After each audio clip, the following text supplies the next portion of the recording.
신약성경 2페이지에 기록되어 있는 마태복음 2장 1절부터 12절까지 말씀.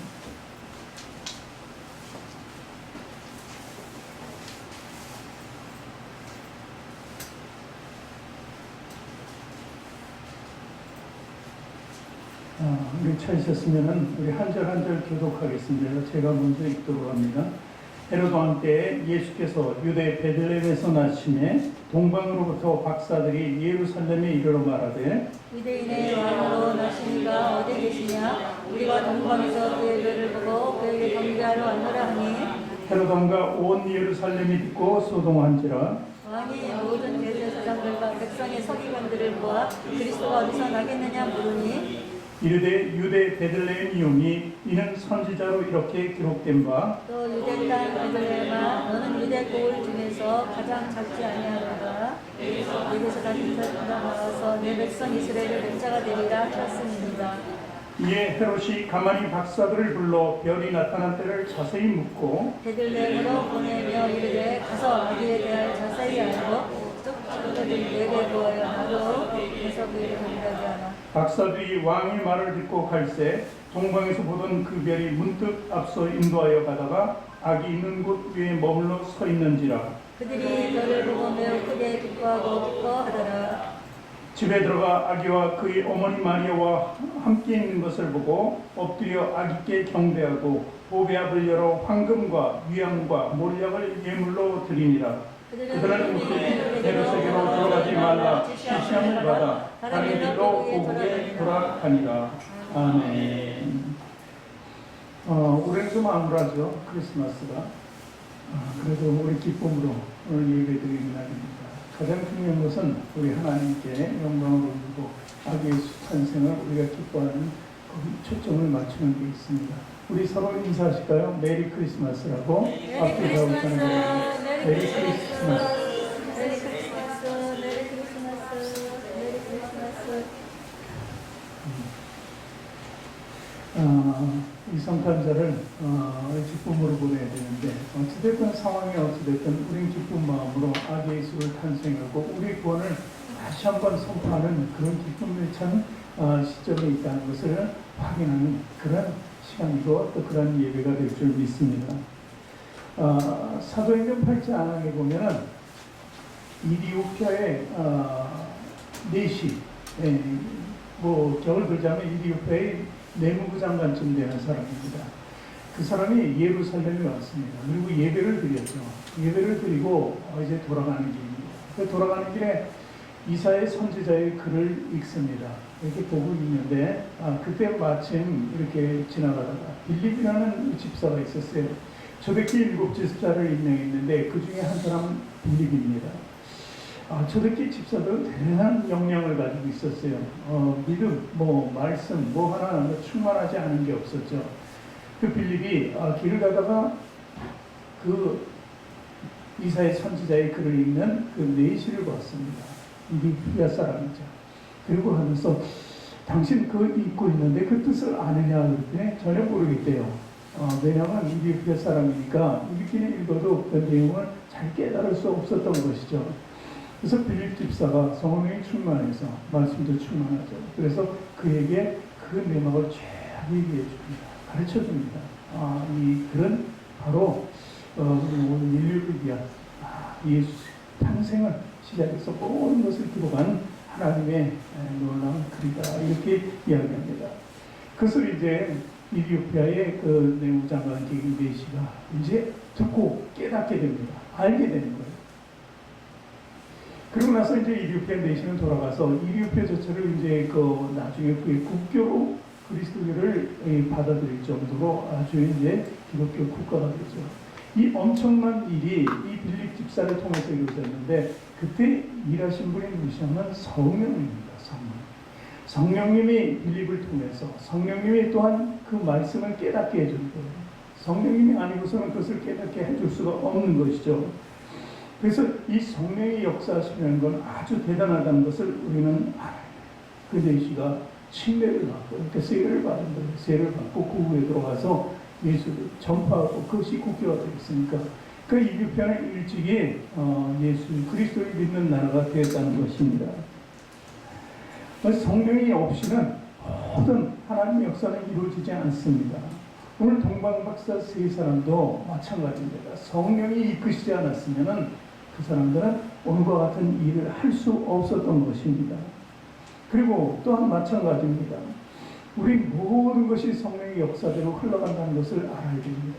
지금 우리는요, 하나님 위에 계시고 예수님 위에 계시지만 성령님 우리와 함께 계시다는 것을 분명히 인식해야 된다.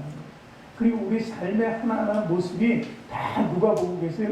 성령님이 보고 계시는 거예요. 함께 하시기 때문에 또 우리의 모든 것을 방패막이도 될 수도 있고 죄악에서 또 그 발걸음을 멈추게 할 수 있는 그런 분도 성령입니다.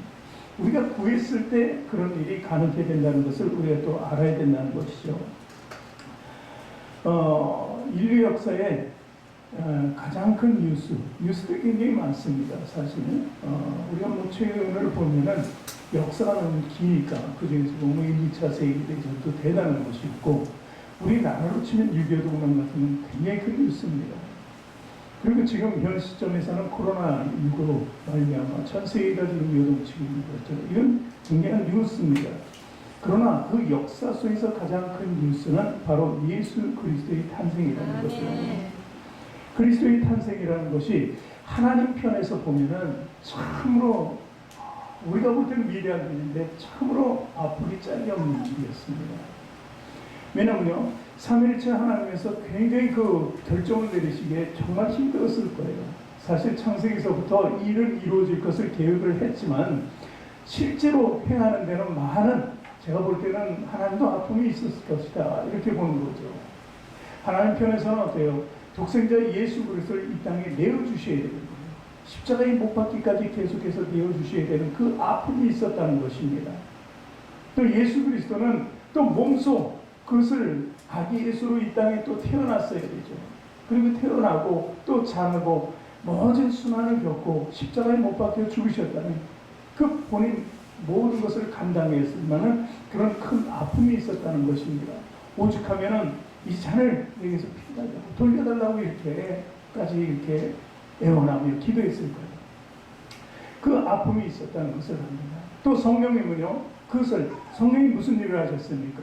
잉태하게 만들었어요. 마리아를 통해서 잉태하고, 그리고 나중에 40일 광야 금식도 성령님이 이끌고 하셨고 모든 것을 성령님이 행하셨다는 그 아픔이 있었다는 거죠.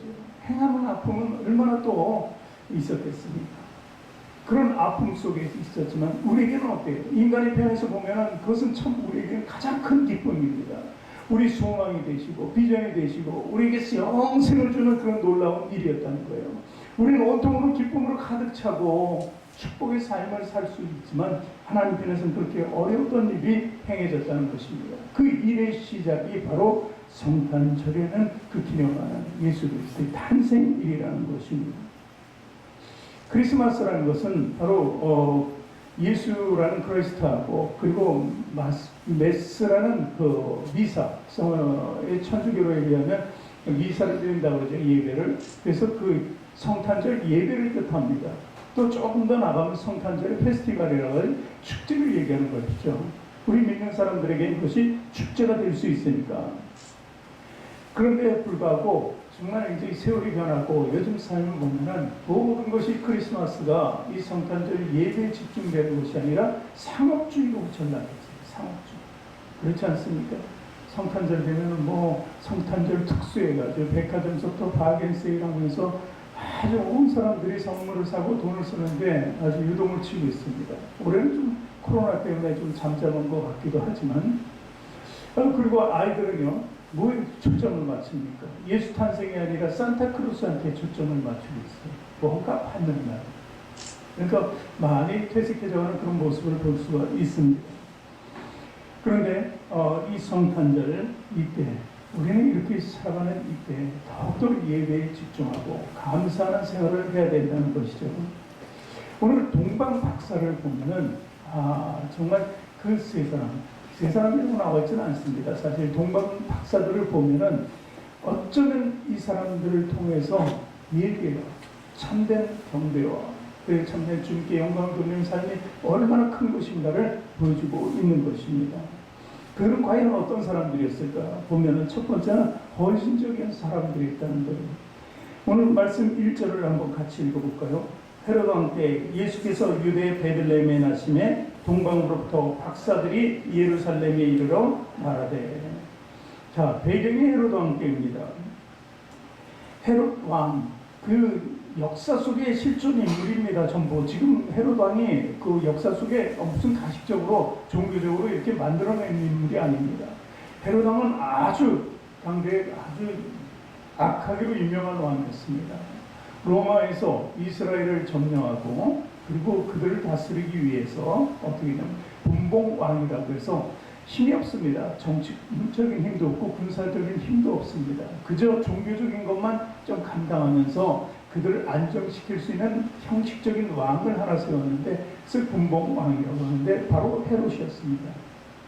그는 참으로 파렴치한 사람이었습니다. 반인륜적 그런 사람이었어요. 왜냐하면요, 근친 상간을 일삼았고 10명의 아내를 두고 그리고 왕권을 유지하기 위해서는 자식들까지도 죽였던 그런 사람이었습니다. 그때 바로 예수님이 탄생하셨다는 거죠. 그 동방박사들이 일단은 헤롯 왕 때에 동방으로부터 예루살렘에 왔다. 그리고 헤롯을 만난 것입니다.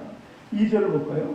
유대인의 왕으로 나신 이가 어디 계시냐? 우리가 동방에서 그의 별을 보고 그에게 경배하러 하니. 이렇게 기록이 되어 있습니다. 별을 보고 그 움직임을 따라 왔다. 그러니까 별을 보는 사람이니까 천문학자라는 것을 알 수 있습니다. 이 천문학자다. 이 정도 되면은 그 동방 쪽, 대개 이제 터키나 이 아랍권에 있는 박사들이 아니었나 이렇게 추측하는데 그 사람들은 상류계층에 있는 사람들입니다. 근데 그들이 초자연적인 별을 봤다는 거예요. 왕의 별을 봤다는 거예요. 메시아적인 별을 봤다는 거예요. 그래서 그들이 유대 땅까지 들어온 거예요. 예루살렘까지 왔다는 얘기입니다. 그럼 그 거리는 굉장히 먼 거리입니다. 그 당시 교통수단이 어떠했을까요? 뭐 걷지 않으면 낙타는 말을 타는 수밖에 없었습니다.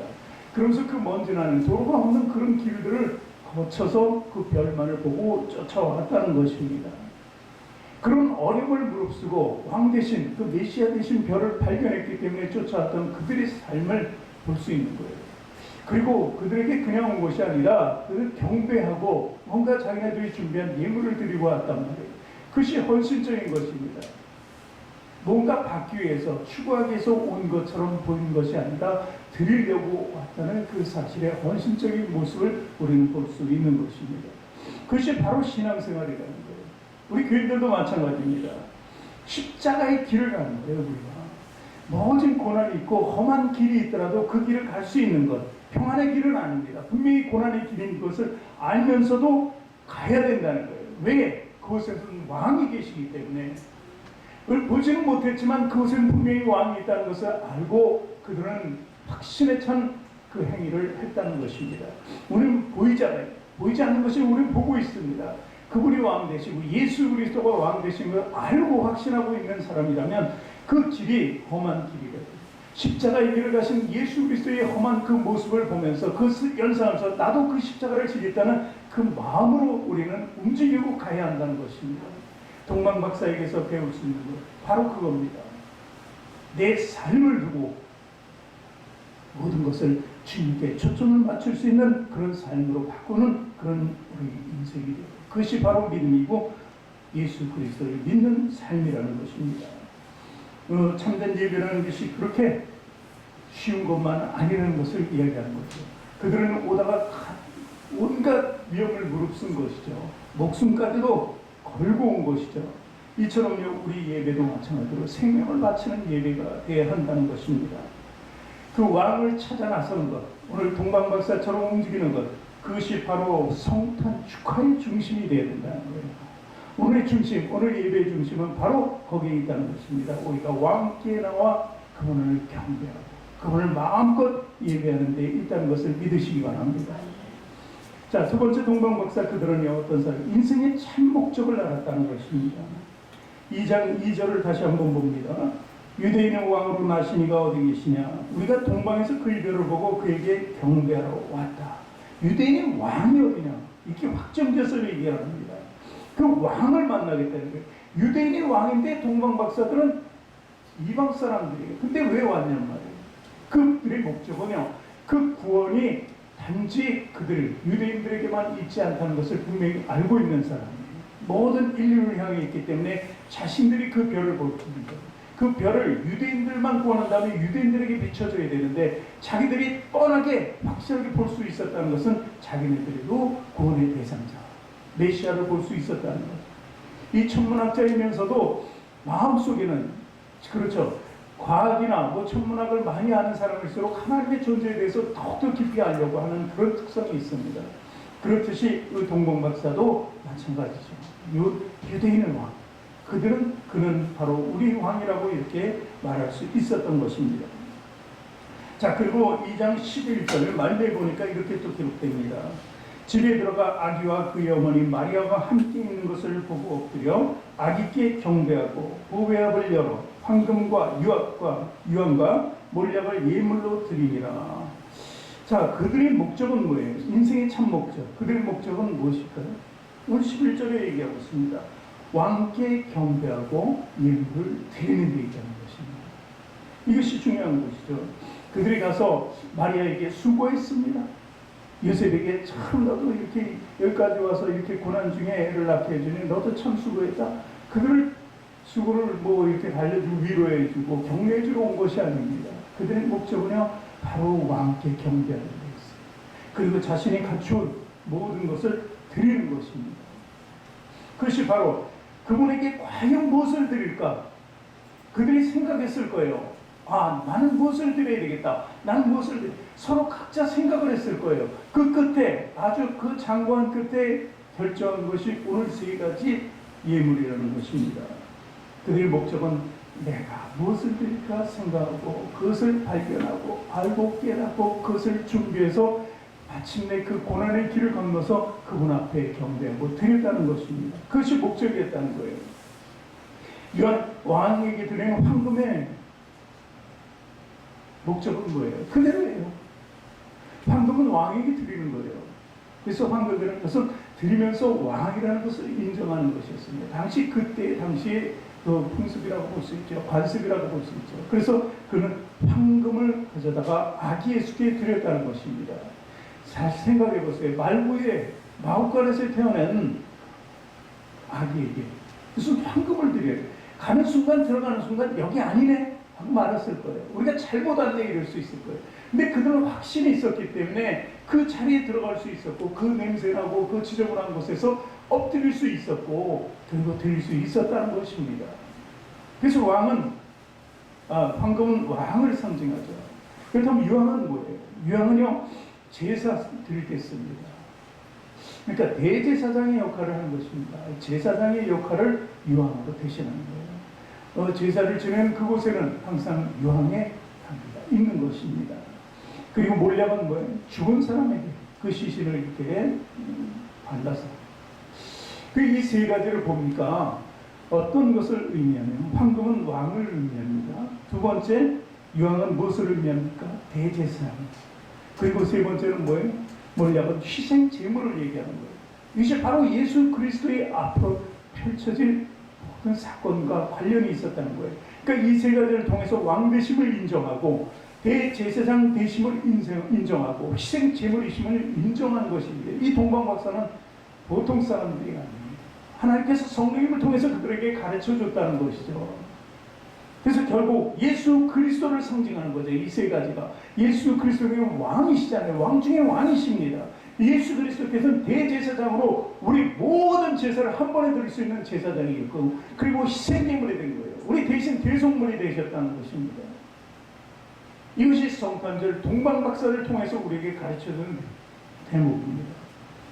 우리가 이 동방박사들을 보면서 하나님께 과연 우리를 무엇을 드릴까? 제가 서도 얘기했잖아요.